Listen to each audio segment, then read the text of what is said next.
waxaan rabaa hal qodob oo aan kuwa soo kulmay guullana inaan fagaarahan ka sheego oo nimanka khawaarijta cadaaladooda ah wax sheeko ama ah waa lay hor keenay nin la yiraahdo macallin Abukar oo guullana degan oo ani 42 neef haysta yay u yimaadeen waxay yiraahdeen sakakeen naagtiisiba u yimaadeen naagtuna waa xaamilo gabadhii bay u yimaadeen gabadhii arigii bay ku murantay 40 awal bay yarayd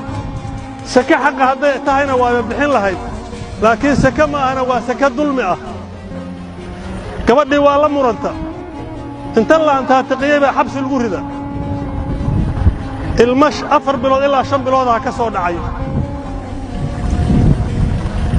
ninkii baa yimid wuxuu yiri warsaan adiga gashaan xaaskii waa kan waxa la neefkan ka rabnaan ku daynay aduguna ilmaha ka tag annaguna neefkii baan ka tagaynaa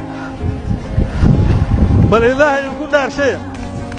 shakhsi bini aadana qof bini aadana iyo wanaag in la isu tuuro waa cadaaladda khawaarijta lagu arkay cid kale ku aragtaan cadaaladdaas waa cadaaladda khawaarijka lala kulmay weeye